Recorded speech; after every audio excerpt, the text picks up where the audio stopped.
I have a script this time. Normally I just wing it and it goes poorly and I shoot video for way too long. So here we go. One and done in the whole thing.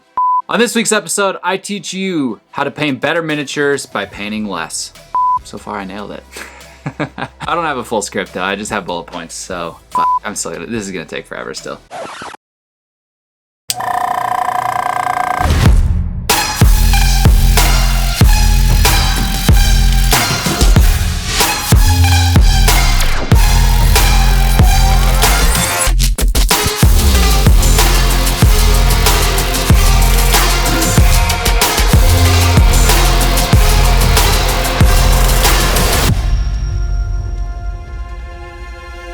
What's up, internet land, and welcome to this week's episode of The Sauce. Every week I'm bringing you guys new content, teaching you the secret sauce of how I paint miniatures. I know the title and that intro reel felt like clickbait. They were. It was clickbait. I'm not gonna lie to you. It's designed to generate clicks and streams to my channel so more people can subscribe. Yeah, I mean, I don't think I have to explain what clickbait is or why I would be doing it, but anyways, here you are, so go ahead and continue watching this. I think you're gonna learn something, so. Even though this episode feels like clickbait so far, I promise it's not. This week we're taking a look at the Pareto principle and how it applies to miniature painting. For those of you not familiar with the Pareto principle, it's commonly known as the 80-20 rule. For more information and specific definition of this, we go to Wikipedia, the most scholarly of sources for all information. I don't feel bad about using Wikipedia at all because I'm not in college anymore. I graduated, I'm done. I use Wikipedia like every other adult on the planet. The Pareto principle states that for many events, roughly 80% of the effects come from 20% of the causes. This was basically made by economist Vilfredo Pareto. Why am I fucking up his last name? Pareto principle. Why would I screw up his last name? I know the principle. Why would I screw it up when whatever? So really what that means is that by focusing on the most important 20% of any given topic, you'll get 80% of the results. Again, this is just a theory. However, it's a good one and it's pretty spot on. If you're still a little lost on the 80-20 rule, I think it's best explained when looking at language. If you're going to be learning a new language, the 80-20 rule would state that by learning the most important 20% of that language, you could participate in 80% of the conversations. I think this is a really simple way to take a step back and reevaluate a lot of different things. The rest of this video is very subjective and is full of my opinions on how to apply the 80-20 rule to painting. So here's your trigger warning. If you're pretty closed-minded and are stuck in your ways and you think only certain methods or techniques are what takes certain painting to the top tier, and you're very closed-minded to other techniques, this video is definitely not for you. If you're looking to quickly improve your painting and be able to showcase them better, have a generally better looking army, and impress all your friends, boy howdy do I have some content coming in for you. A lot of the 80-20 rule applies to things like economics. Obviously, economics is very statistical. Painting is very subjective and full of opinions. However, there are a few ways to look at painting from a less subjective standpoint and include stats. I think the easiest way to break down painting when we're looking at it from an 80-20 method is by looking at it from a painting rubric. This applies a statistical score to your painting. It's general guidelines that if you do this, you get a point. If you do this, you get a point. If you don't do this, you don't get a point. And so it's a good way to break down and statistically look at what is good painting and what is not. In order to get a general idea of a painting rubric, we turn to Frontline Gaming. Frontline Gaming is the home of ITC. If you don't know what ITC is, you probably don't play Warhammer. If you play Warhammer 40,000, you still don't know what ITC is, I don't know what to tell you, bro. You should play ITC. It's just better rules. I don't know. I like them better. I like playing competitive anyways, so there you go. There's your explanation. Frontline Gaming provides a painting rubric to their judges in order to quickly and effectively score armies throughout the tournament. Again, this is subjective based on their opinion as well. If you're not following the trend here, this video is full of a lot of opinions. So let's take a look at this painting rubric and start to narrow down really how to apply the 80-20 theory to this. When you look at this rubric, you can add it up and see that you get a maximum of 16 points available. 80% of 16 points is 12.8. There you go. We're already doing math and applying it to painting. Crazy. In an effort to not totally lose our minds and pull all of our hair out, we're only going to achieve 12 points on this rubric. So by looking at the painting rubric, we need to identify essentially the 12 points that we're going to score. So when I take a glance at this list, I prioritize what I think can be easily achieved and what I think takes far too long to achieve 1 point. The 80-20 rule states that you should be focused on the most important 20% to get 80% of the results. So if I feel something is going to take too long to achieve 1 point, we're not going to do it. And this doesn't mean that you shouldn't do it whatever. It just means that this should be your priority to get your army off the ground, and someday in the future, if for some reason you run out of miniatures to paint, I don't know who that is.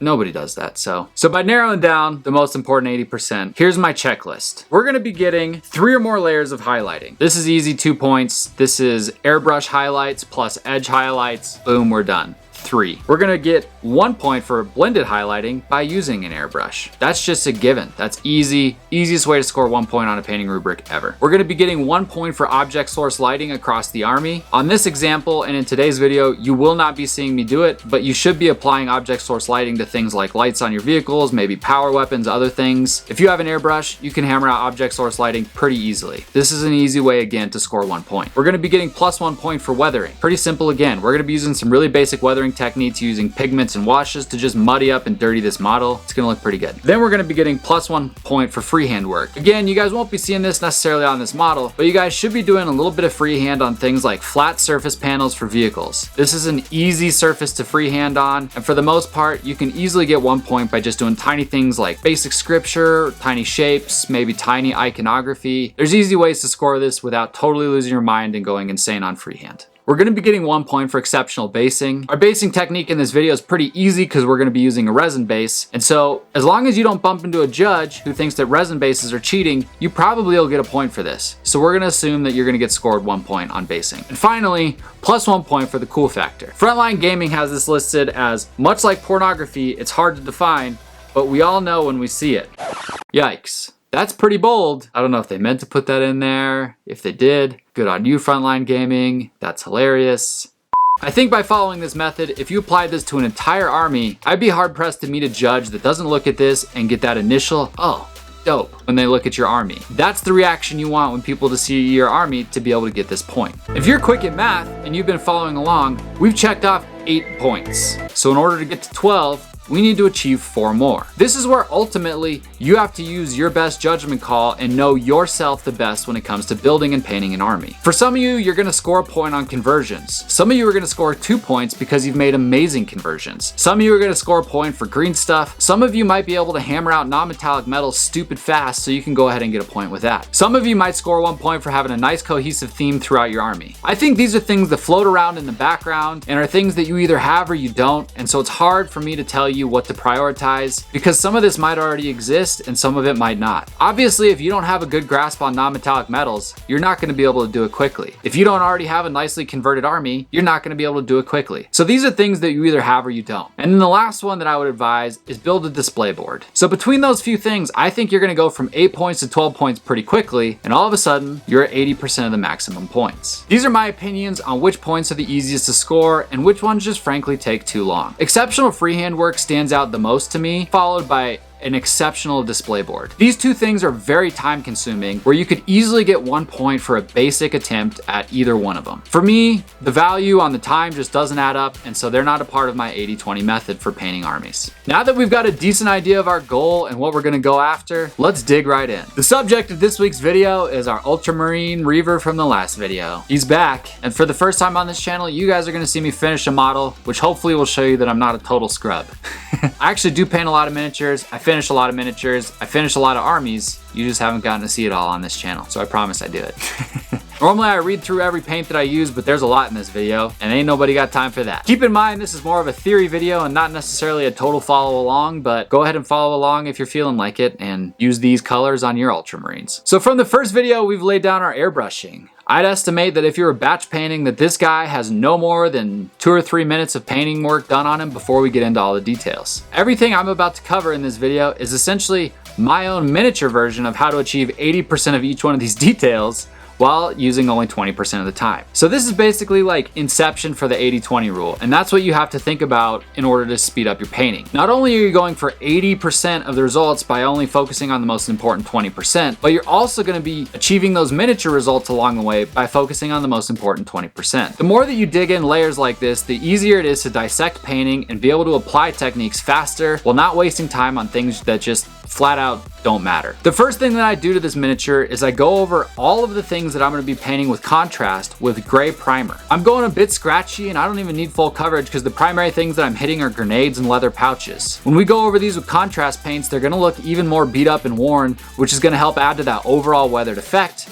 and it's faster to do. Next, we're blacking in all the armor panels. Don't go super insane here, and I would say for the most part throughout this video, focus on what you can achieve without screwing up is the most important thing. So only blackline the armor, ribs, and panels that you know you can get in without making an error. Next, we're going in with true metallics and hitting all the silver parts. True metallics are absolutely the secret to 80/20 painting and will help you speed up your painting. Watch how freaking fast you can paint a knife with true metallics. Try doing it that fast, non-metallic boys.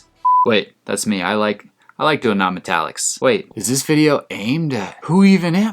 One of the secrets to quickly applying metallic paints is a flat brush. Using your tools to your advantage can also help you throughout a whole process of painting faster. Flat brushes cover surface area quicker, and you can hammer out knives like it's nobody's business. Hello, shiny new combat knife. Now we're going in with true metallic bronze, and we're covering all the things on the model that need it. So we're talking about the shoulder panel trim and the little aquila on the chest. If you want to hammer out quick shoulder lining, I would suggest using the side of your paintbrush instead of the tip. This is much like an edge highlighting technique. It's just going to hit the raised surface area, and you're going to lay down true metallic edges real fast. Now we're going in with the god of speed painting himself, the paint that I talk the most trash about and now use a ton, contrast paints. We're going in with snakebite leather on the leather surfaces. These are going to be the pouches. From the previous step, you've seen that the primer's dried a little bit scratchy and doesn't look fully covered, but it's going to work. You're going to also see parts of the blue sticking through, which is going to help keep all of our tones tied together. When you put this contrast paint on, when it dries, it's going to make the leather look scratched and worn. It's going to make it look pretty realistic. I think this is a way to make contrast look better, and it's faster. I don't know why you wouldn't be doing this, so there's my tip. Scratchy leather, made easy. Next, we're coming in with contrast gray on all the stuff like grenades around this guy. Again, these are kind of scratchy and not perfectly covered from the previous steps, but that works. This guy's battle worn.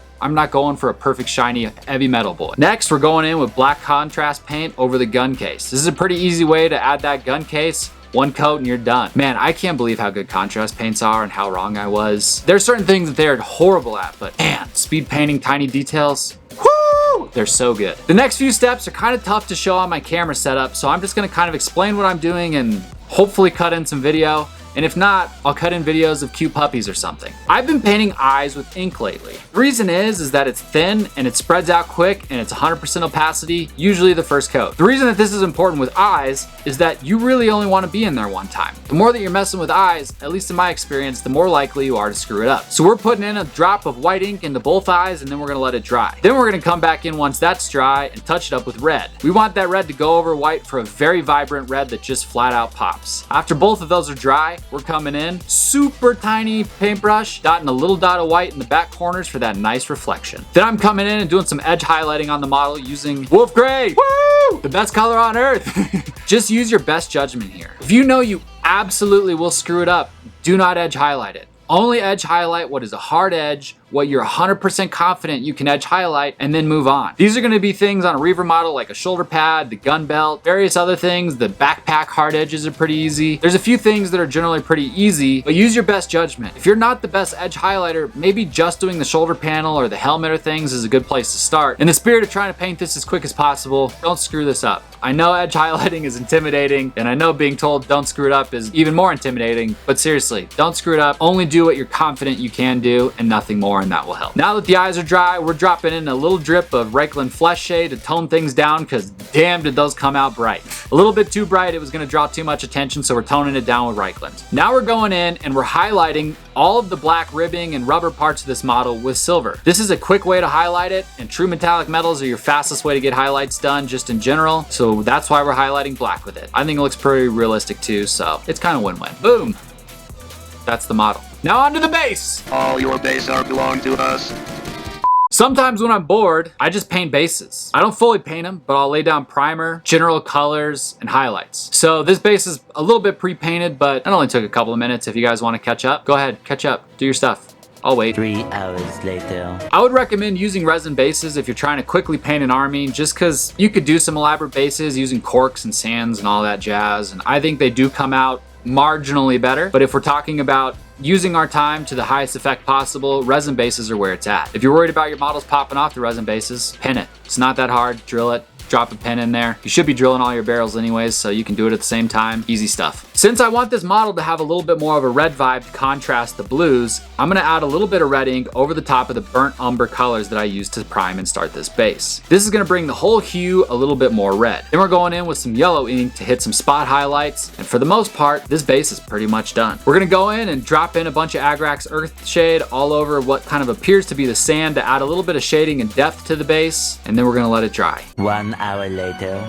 Looking back, I probably should have done this while I was painting the model. At this point, I'm just wasting time waiting for this to dry. This method and all the topics I've covered in this video are better applied to batch painting anyways. So you could get a bunch of these bases done, then go in and do all the details, and then you won't have to wait like I am. I just didn't plan it very good. I don't know. I don't know. I screw stuff up. I'm just... While the base is drying, we're going in and we're sticking on some decals. If you're good at freehand though, this is a good place to score some of those freehand points. The tried, true, absolute easiest way, fastest way, best way to do decals, internet approved. Everybody is absolutely on the same page about this. Microset and Microsol. They're a godsend. Use them, put on decals faster, get them on better, smooth them out. I promise if you're not using them, you will use them the first time and you will feel like an idiot for not using them earlier. Buy them, use them, especially when you're doing decals. Do it, so easy, just do it. Now we're going in, plopping in a little drop of super glue, throwing on some grass tufts. I like to cut up my grass tufts so they're not one big full round circle. I think that one full circle is actually unrealistic and that grass will grow in random shapes of patches. So go in, cut up your tuft into a couple pieces using an X-Acto blade, and then glue those on using super glue. Unfortunately, the base is still drying. Awesome. Super good planning, me. Love it. Way to go, man. 346 minutes later. All right, again, in an effort to keep things going quickly, we are not pinning this model to the base. We're just dabbing some super glue on his feet, throwing it on there, and boom! Oh, you should have pinned it, you idiot! Oh, stupid. All right, see, this is an example of why sometimes doing things the first time, even though it might take a couple seconds, might save you time in the long run. These are things to think about when you're trying to apply the 80-20 rule. I should have pinned it. That would save me legitimately 5 seconds later when I have to now reattach it to the base. So now that it's reattached to the base, I have to let it dry even longer because I don't want it to fall off again, because if it happens, chances are I will burn this model to the ground as well as my house, my city. I'm just gonna burn it all down. I just can't handle that kind of pressure in my life. So now we have to wait for it to dry again and longer. 16 paranoia-filled days later. I know it sucks, but this is why you should batch paint. You will be avoiding things like this, and your little mistakes can happen in the background while other things can be worked on. Batch painting is genuinely the bane of all painters, and it truly sucks, but damn is it efficient. All right, it's dry. We're going in with Agrax now. We're gonna be dabbing on wash in this model in places where grime would build up in order to start our weathering. One area that I always make sure to hit with washes when I'm doing this is the decals. They come out way too clean, and when you're going for a weathered looking model, they just pop. They look too clean, they look too good. It doesn't match the aesthetic I like, so I always go over them a little bit, but not too crazy. So the focus of this wash should be putting it in places where you think that grime, wetness, just weird stuff would build up over time. Now we're going in with a little bit of pigment, and we're using basically a dry brush stippling technique to put it in areas that we want. We're using a pigment that matches the color of the base as well as contrast the model nicely. You can kind of hit it in some weird places. You can put this pigment up on the belts, the shoulder pads, the backpacks, the back of the legs, especially around the feet and the crevices, and all of a sudden your model is going to look like he's been walking through whatever setting you put him in for quite some time. This is going to add a lot of realism, and man, pigments have improved my painting and my modeling by a lot. It's a really easy way to marry your model to your base. It's going to quickly add a whole bunch of depth to it and make it look really realistic. If you're not using pigments, they're stupid easy. Try them out, use them, but don't forget to varnish your model afterwards. Now we just got to black line the base. Boom! Bam! Woo! Woo! And that, my friends, is the 80-20 rule on how to paint an infantry model.